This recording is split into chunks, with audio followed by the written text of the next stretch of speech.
What to make of the latest incident in Chelsea, New Jersey, that whole thing, and the big picture on terrorism tonight. The Dan Yorke State of Mind program is brought to you in part by Lookout Rhode Island and Takeo Comfort Solutions. You know, with 29 hurt in Chelsea a weekend ago, it feels less urgent because nobody died. If that bomb had been executed properly, I think we'd probably be talking about this in a whole different way. My experts tonight, I think, have a better perspective no matter what the actual casualty result is. They get the bigger picture, and we're going to talk about it this evening. Nice to have you in on a Friday night.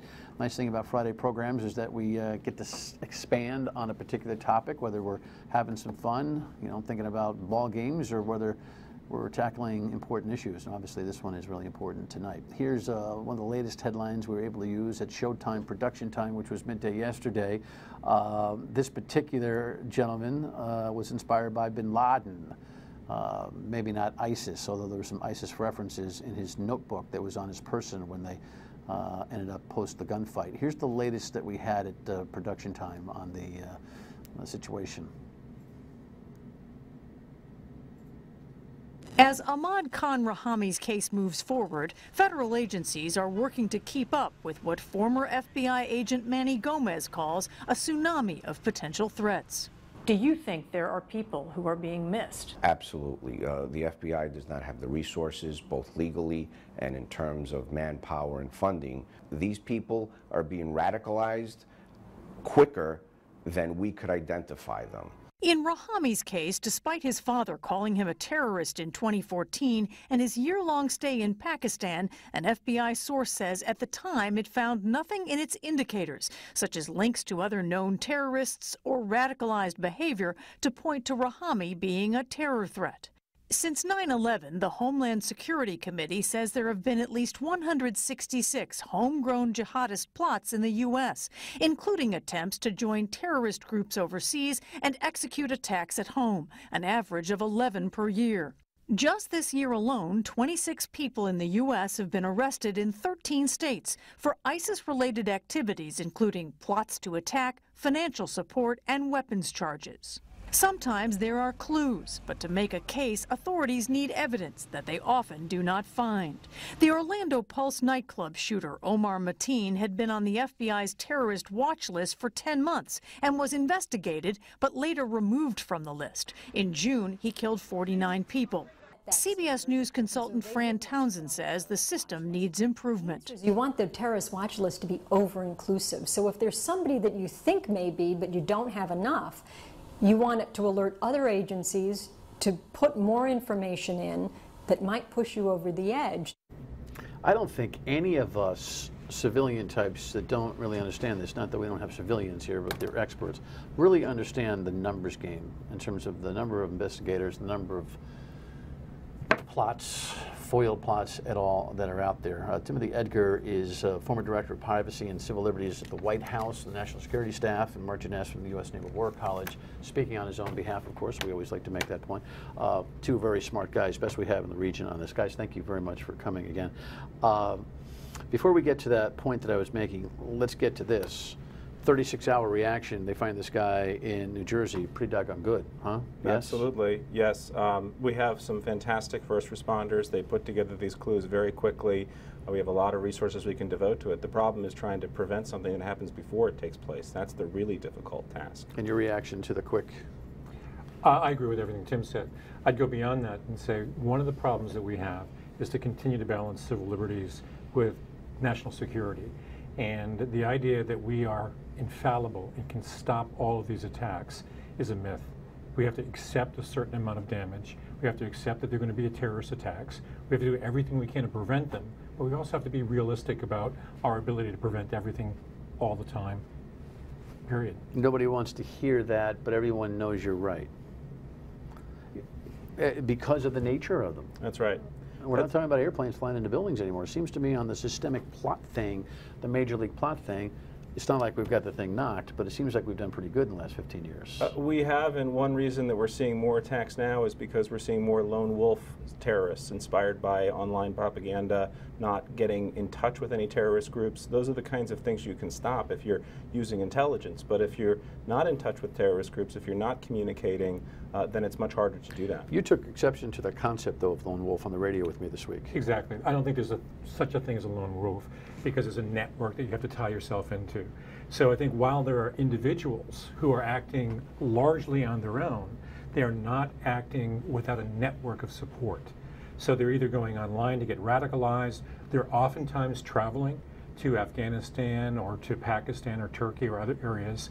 So there's a pattern of behavior in which they are at least interfacing with individuals who are like-minded. You know, I keep seeing some of these experts, talking heads all over the place, talking about the prey that ISIS and Al-Qaeda use on what they'll call lost souls, or even the term losers. Yeah. Losers? Yeah. Well, part of the point here, I think that's an excellent point about the lone wolf. But basically, you don't have plots in the same way directed by a central organization, and that's why it's so much harder to stop with intelligence. Instead, it's being crowdsourced. It's basically crowdsourced terrorism. So yes, they're swimming in a sea of jihadist propaganda, and people are being exploited because of vulnerabilities they may have psychologically. This particular person, Rahami, for example, had fights with his parents over his girlfriend when he was in high school. There are other examples of problems that he had in his personal life which made him susceptible to this kind of radicalization. So speaking of that, so we see all these numbers in the setup package there of foiled plots, and I think we have to, they don't get the headlines. Foiled plots don't get the headlines, not foiled plots get the headlines. What do you think the asset to problem ratio is out there in terms of the number of FBI agents and security personnel in the country who are hired to seek out this stuff versus that which is out there and they have to categorize? Are we souped up? Talk amongst yourselves. I don't think we are, but I'm not sure it's possible. You're getting thousands and thousands of calls per day into authorities talking about suspicious characters, so that it's very difficult for us to vet every single one of these individuals. And then you have the network, the international network, identifying people. So our list of people is growing exponentially, and you can't create a bureaucracy that can keep up with this. You can use algorithms, you can use all kinds of advanced technology to try to manage this problem. But let's face it, this is a problem that is difficult to detect. You have individuals acting within loose networks. They're almost like startups. Yeah. They're IPOs, terrorist IPOs. How do you stop all of these? Well, it's very difficult. But then, as Tim points out, you get the situation here where the dad complained, thought his son might have been a little terrorist-oriented. FBI actually more or less characterizes this as a domestic family issue. Do they have to re-engineer the way they're thinking? And since 2 years ago when reportedly this guy outed his son, have they? Well, I think one problem is there are just so many other examples where that didn't result in a terrorist attack. So if you look at, say, 100 examples where the police are called in, the FBI is called in to do some kind of background assessment, and they say, you know what, there's nothing to go forward with here, we're going to close it. 99 times out of 100, nothing happens. But it's that one time that they get it wrong that everyone focuses on. The terrorists only have to succeed once. The government has to succeed every time. It feels like a cliche, but it's true. Absolutely, it's a difficult time. But it seems like every story that we've seen in terms of a domestic lone wolf, terror attack, there is a trail.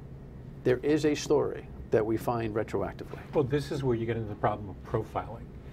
I can create a basic profile that can identify most of these individuals, not all, but most. They usually get in trouble with the law. There's usually some kind of violent dispute between them and the other individuals. There's some kind of a radical profile on the internet that they're tapping into. There's a whole series of things. We have to remember, we've talked about this before. And are they of an ethnicity? Because when you say profile, that profile was much more that profile was not offensive to some. Others would say, we got to talk about the kind of ethnicity we're talking about here. Does that add in? Ethnicity doesn't help because it's too large a category, basically. I mean, you've got other types of extremists that might be in other ethnicities. These kinds of psychological profiles also can be very problematic because you're dealing with very individual cases. And so as soon as you construct what you think is the right profile, along comes another case where those indicators that you thought were there weren't there. I'm going to play a piece of audio in the next segment from a UMass Lowell professor who studies the same stuff you do, James Forrest. He said something really profound, though. I'm not going to play it because I don't have time, but he said something to me about bigotry and terrorism. He said, when we get bigotry out of terrorism, we'll do a better job. In other words, that there is no bigotry in terrorism. I know, I'll have him here to explain it, but do you know what he means by that? It's difficult because you have to be pragmatic. For example, if I know that an individual is traveling back and forth from Pakistan, Turkey, and Afghanistan, I'm going to have to profile that. Yes. And are we? Yes, to a significant degree. That doesn't mean that only people from that region perpetrate terrorist acts. So we're watching airline flights all the time. Right. So there has to be a degree of certain types of profiling just to sift through the thousands of individuals. That said, we already have evidence in Europe where they're looking for people who don't fit that profile to perpetrate acts of terrorism in Europe. So the enemy has a voice in this. And the more we tend to profile certain ethnic groups, the more they're going to look for different types of individuals. Yeah, I guess I would go a slightly different way on this, because I think that our biggest challenge is to reach out precisely to those communities that can spot these problems. And too broad a brush using profiles for something as simple as travel. I mean, it might sound suspicious if somebody goes to Pakistan. We have a lot of Pakistani Americans in this country. They go to Pakistan, they come back. There's nothing suspicious about that. Happens all the time. So what we need to do is to reach out to those communities. And in this case, you know, obviously the father did go to the FBI and did say, I think my son might be a terrorist. That's exactly what we want them to be doing. Didn't work in this one case, but it might work in the next case. Is your slight disagreement here more just, you know, professional approach, or is there a political bias? Is this a conservative versus liberal approach to this? And I'm not looking to cause a fight. I'm just asking. I think there's a lot of semantic differences between. I don't think the substantive is that much of a difference. My point is, you have to be pragmatic. You have to be efficient because you're sifting through so many numbers. That doesn't mean that you profile everyone of a particular ethnic group. It does mean, however, that suspicious behavior and routes that are typically taken by people who have perpetrated terrorist acts in the past, you have to take that into account. I think this isn't a liberal versus conservative approach. If you look at the Bush administration and the Obama administration, professionals would tell you the same kinds of things. I do think, though, and the debates are across the table just like this on the hands-on stuff. Absolutely, because it's so difficult to strike that right balance and to preserve civil liberties and privacy in a free society while you're combating terrorism. But I think that demonizing groups in a political fashion, as we have seen in this campaign, is very damaging. And that's one reason why a lot of veterans of the Bush administration have been upset, for example, with the rhetoric coming out of the Trump campaign. Hold that thought, because I want to talk about the politics of this terrorism problem when we come back. Stay with us, please. We're going to have to be very tough. I think maybe we're going to be seeing a big change over the last couple of days. I think this is something that maybe will get, you know, will happen perhaps more and more all over the country. What do you mean, more terror strikes? Yeah, because we've been weak. Our country has been weak. We're letting people in by the thousands and tens of thousands. I've been saying you got to stop it. Quick react. He has an amazing ability to say a couple of correct things and then mix it up with absolute bombast. This guy came in the 1980s. This is utter nonsense. It's exactly the wrong approach. It would the attack last week. Yeah, it would drive away the people we need to prevent terrorism. You know, there's actually jihadist web forums in which people are rooting for Trump. And then there's Hillary. Why don't we run that? Switch gears on you here, Jess. Can you throw Hillary in? Got to make this equal opportunity. We need a better visa system. Let's remember what happened on 9/11. These were not refugees who got into airplanes and attacked our city and our country. So let's not get diverted and distracted by the kind of campaign rhetoric we hear coming from the other side. This is a serious challenge.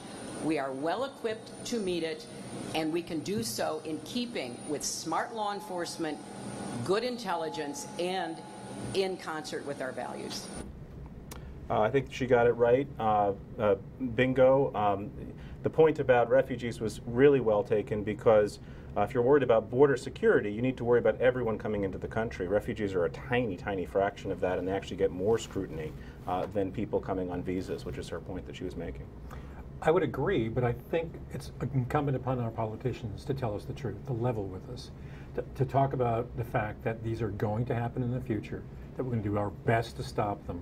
But no matter what program, no matter if we build a wall, no matter if we stop all refugees, the nature of 21st century terrorism is very, very difficult to combat. Here's the thing. No doubt. I have done multiple shows with both these really smart guys. Never feel like there's enough time on the television show to actually work it all out. Radio, even longer form, still don't feel like we cover all the matter. And these people are thinking they can at least create a leadership disposition with us in sound bites at 20 and 30 and 40 seconds. A UMass Lowell political scientist, actually international and terrorist specialist, James Forrest, was on with me on WPRO earlier this week and said this about politicians and terrorism. Listen. I don't necessarily think that any political party or any politician really has the absolute truth or the best solution to terrorism. Well, even the president has struggled with this particular problem, especially the lone wolf type of terrorist do-it-yourself attacks, which are so difficult at the local level. Kind of that's where the rubber meets the road. They're so difficult at the local level to try and combat. When you're in the White House and you're surrounded by a whole bunch of other issues on a daily basis, it's just one of several other issues that the president has to deal with. It's really not something that I think the president of the United States even has much impact in terms of what actually happens in combating terrorism. The last part of that commentary is somewhat horrifying to me. It is, and do you agree? I do, and one problem, for example, look at Rahami. He was inspired by Al-Qaeda. He was inspired by Anwar al-Awlaki. Anwar al-Awlaki was killed by President Obama in a drone strike several years ago, and yet his propaganda and this Inspire magazine that he wrote is still on there, still continuing to have effects now. So you talk about being tough. It's harder to be tough, tougher than that, than going and taking this guy out with a drone strike. But it's still, the effects are still there. I would imagine, though, and I want to have that professor on and talk to him more about it. I would debate from a layman's point of view that the president's obviously sitting in a much more informed position than the candidates are, despite their briefings, correct? I would hope. I would hope. Yet his point early on is that, in this campaign, all these, whether it's Trump and you're offended or inspired, or it's Hillary, whether you're wowed or you don't trust her, they can't say much to actually give you the clinical understanding about what this problem is all about, can they? Or I mean, it is Cliff's Notes at best. We get that, but they really, should we be looking to this campaign for solutions on terror? I guess is the question. Looking for substantive policy analysis in a presidential campaign on anything is difficult on any subject matter, particularly when you're talking about a heated campaign between Clinton and Trump. Look, the one thing. We talk about, well, is this terrorist inspired by Al-Qaeda? Is this terrorist inspired by the Islamic State? The fact is, they are often inspired by both. Terrorists don't say, okay, I'm going to be Al-Qaeda or I'm going to be the Islamic State. The ideology is so compatible that they're looking for multiple inspirations. So the fact that, we have one terrorist that's inspired by a particular speaker in Al-Qaeda is actually, it's multiple. We know that he went on both Islamic State and Al-Qaeda. Yeah, and I guess what I'd say is just we're seeing the limits of some of this tough approach. I mean, my point about President Obama is he's been tough. We've used military actions, we've used drone strikes, we've used intelligence and all the kind of hard power. And what we're seeing really that we need more of is soft power, and some of that's the president and the State Department, but a lot of that's going to be state and local communities. Working, in places like Chelsea and New Jersey and, Providence, Rhode Island. So it's important that the president have a plan here, but it's going to be a more complex problem that's more at the state and local level now. Don't confuse terror tough with Middle Eastern policy tough. We'll talk about that real quick when we come back. Stay with us. Real quick, the president's been tough, but Syria's a mess. He drew that line the red line, Sure. and then he never. And look what we got. We have a ceasefire that lasted what 4.5 days. We hit 67 Syrian soldiers. Really? Hello? Well, those things in war happen. Huh? As They much do as you happen, wanna but limit talking about collateral timing. damage. Yes. Right. Well, the Russians And hit Russia the suggests UN, we did it because right? we're actually promoting ISIS. And Russia hit a convoy of UN. To me, this is an example of the limits, right? We're coming out of the Iraq War. There's no stomach for, you know, a major intervention in the Middle East. I think. And Hillary says never boots on the ground in Syria ever. And she's considered too hawkish for some voters. So 2 years from now, if she's elected, does she reverse that and say, well, you know, it was situational? There are 6,000 troops Boots on the ground ground now in Iraq and in Syria. So when anyone says boots on the ground, there are no boots on the ground, they're lying to you. Lying or lying? Is there a last thought on Syria, as if we can have one? It's just obviously it's a total mess. I think it's a mixture of diplomacy as well as military power. Will it ever resolve? It has to resolve in some fashion at some point. Assad goes? Well, there's some good news out of Iraq and Syria, in that ISIS is losing territory in a dramatic fashion, 40% over the last year. So as they are weaker militarily in a conventional sense in Iraq and Syria, that's where, unfortunately, they're going to focus more on Europe and the United States and terror attacks. So there's good news on the ground in Iraq and Syria to some degree. The bad news is they're going to shift their strategy. So I got to get to this. Here's a column that says, do not pardon Mr. Snowden. Of course, I haven't seen the movie. Timothy has, but we'll get a review. But you opted in and actually joined the chorus to say, pardon him. Yes, and I did so for very different reasons than some who are supporting it. I don't see Snowden as necessarily just a hero and the NSA as a villain. I think it's more complicated than that. But I do think that his revelations resulted in historic reforms of NSA programs, getting rid of the bulk collection of telephone records, Congress changing the law there, new opening up the FISA court, new rules that protect the privacy of foreigners. You go down the list, and we haven't had reforms of surveillance programs like this since the 1970s. It might be one of the biggest ethical problems the country's ever seen. Do you have a thought on it? I have a real problem pardoning him. The ends don't justify the means. The director of the Central Intelligence Agency, Secretary of Defense, have both said he did extreme damage to the American intelligence community. So even though there are good reforms that come out of it, I'm sorry, this is someone who has betrayed his country. You study the community, you've been involved in the community. And you're not as offended as Marc is. I am offended, but I think that when you look at the overall balance of what's happened over the past 3.5 to 4 years, we have a stronger intelligence community because of the transparency and reforms that happened as a result of his disclosures. And I think it's bad for this country to have him stuck in Russia as a symbol of somehow we're persecuting this man for blowing the whistle on the NSA. I think it's much better for our image as a country to just bring him back and say, you're never getting access to any of our programs ever again, but thank you for promoting the reforms that you did. And you think he should rot? Well, that would mean you'd never have a deterrent against people who are going to betray their country. It's a classic argument, an important one. You guys are great. Thank you. Final word and we come back. We do 2 shows on that alone. Yeah. So I want to make the point about how pardons don't create incentives, but I don't know if we have time. No, we don't. All right. Well, you get the last word on that. Well, it certainly doesn't reinforce. I think, yeah, we are out. deterrence. Yeah.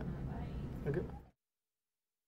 Respectfully to Professor Genest, I guess we were on the air for a little bit there. Fill in the gap. You'd love to do what? 10 seconds. Just the point is that pardons don't have to set a precedent. You can't count on getting a pardon just because somebody else did. Okay. 5 seconds. And what does that say about deterring people? If you're going to pardon people who break the law, then what does that say about the law? How's that for a bonus? We'll see you. Have a good weekend.